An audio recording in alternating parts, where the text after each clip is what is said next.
Hi there folks, how you all doing? Yes, I've finally got around to installing a shuttle for the end-to-end route on my layout. Just this minute finished getting it all sorted. Took a bit of fiddling, but I think I've got there. This is the DC Shuttle with speed control SS2A from Blocksignalling. I'll put the link in the description. And what this will do, it should, in theory, if I've got it all installed correctly, automatically run that 156 there, from there to this siding here, stop, pause, and then run back again to where it came from, and just keep doing that back and forth. And it should also do it around my branch line. If I change my point configuration, it'll go around the branch line and do the same thing. So it took a bit of fiddling to get this installed. If you look at the wiring diagram here, basically you've got a wire coming out of each terminal, and you've got a brake at one end of the track and a brake at the other end. So you have power going to either side of the brake, you have power going to the middle bit of the track between the brakes, and you have power going to the unbroken track. So that's 4 wires. If you look at mine, I've actually got 6 wires. So terminal 2 has 2 wires coming out of it, and terminal 4 has 2 wires coming out of it. And that's just because I wanted to put some extra power inputs, because from this siding here, it's going to go through all these points and then round the outside of the track and then across these points there to the inner loop, and then we'll come round and into the siding. And as I say, I can also route it around my branch line. So I've installed an extra power input in the branch line, and there's a power input in here, so that's those 2 black wires there, and then as well as 1 power at the end of that siding, I've put 1 at the end of the other siding, so there's power input at each end of the route. Because without that, I was just getting too much slowdown in the middle of the route. So this requires a separate 12 volt DC power pack, which you can also get from Blocksignalling, and that just plugs into this bit here. That's this plug here, we'll plug into there, and that'll apply the power. One of the good things about this unit is it doesn't have diodes. I've seen similar units and you have to solder in a diode at the isolated sections. Don't have to do that, you just have to solder in your wires. So relatively easy to install. You can program this thing with this little button here. There's various things you can make it do. I haven't done it yet.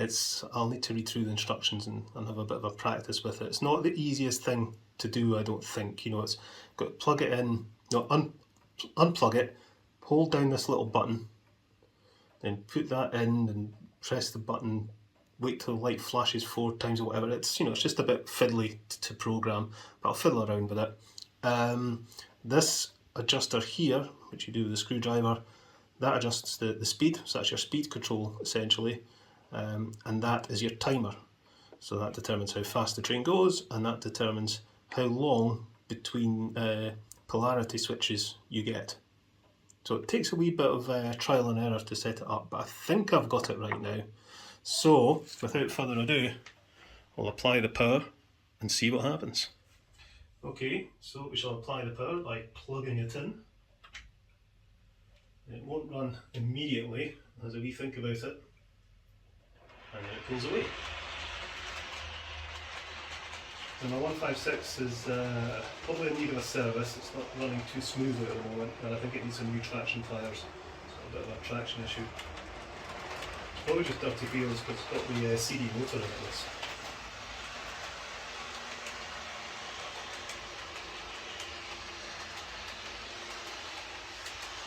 Round the outside loop.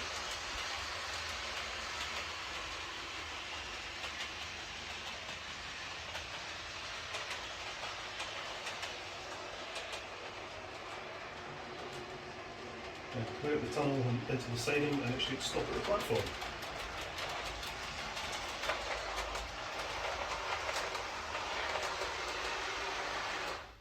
Like so. I think you can program it to do to decelerate so it doesn't stop quite as harshly. I'm not too worried about that. It pulls away quite nice. It's that change in direction now. Getting ready to. And it'll pull away.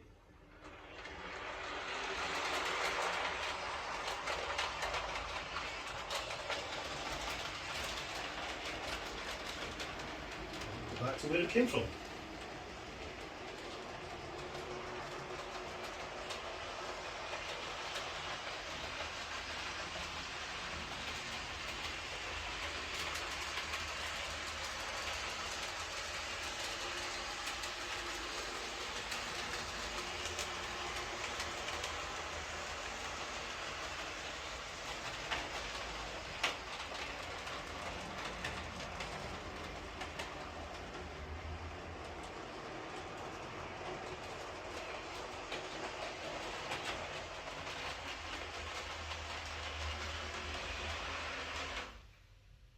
And it will keep going back and forth until I switch the power off.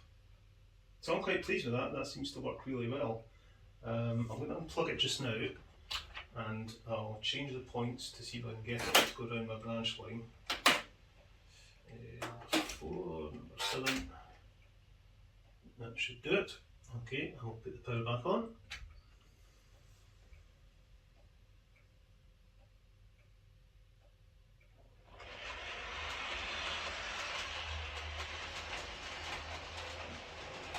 So this time it comes out the tunnel, it should come round here and round the branch line.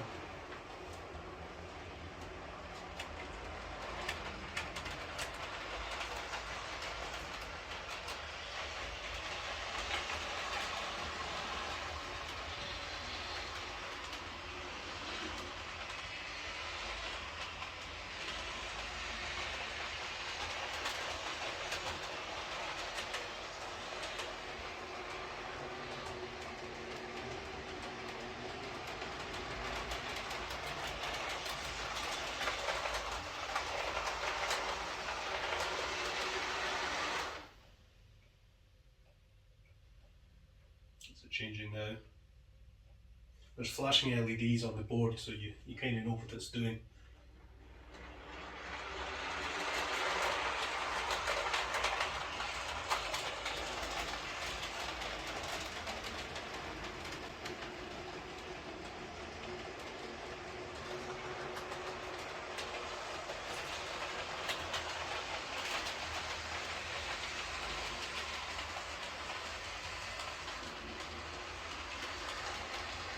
Struggles a wee bit in that very tight radius curve for 156, but it gets there.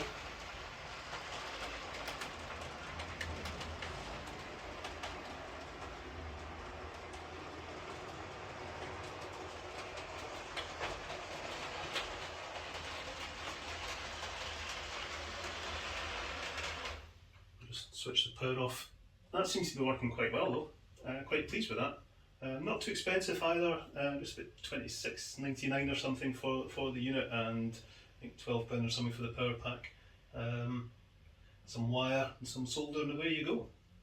So I really want my Class 142 here to work with the shuttle, but at the moment it doesn't really do it because it has two separate power cars. Because what happens, there's the brake on my track. So what happens is it comes along and this car stops, but this one keeps going. So it just sits there with this wheels spinning away and the motor going. And really, I want it to go right to about there.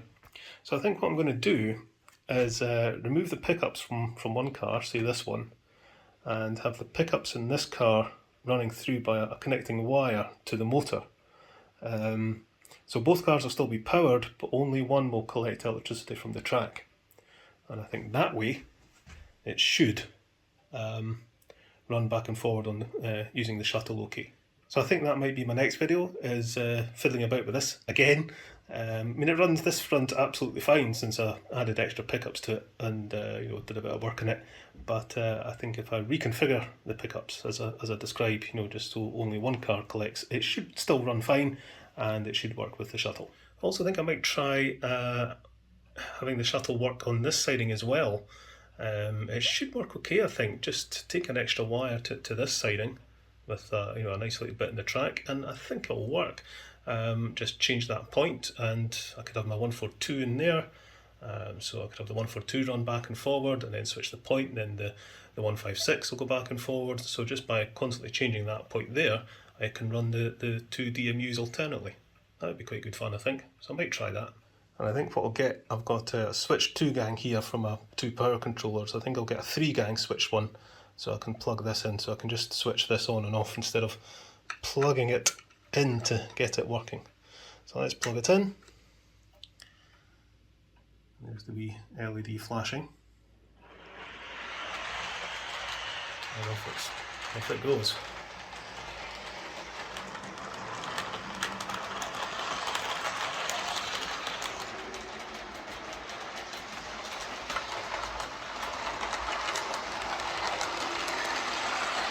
So with it stopped in the station, it'll start flashing.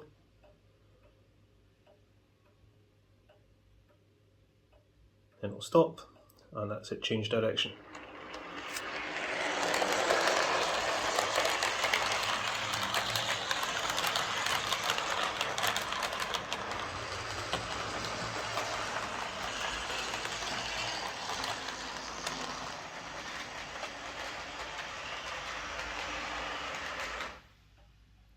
Okay folks, catch you later.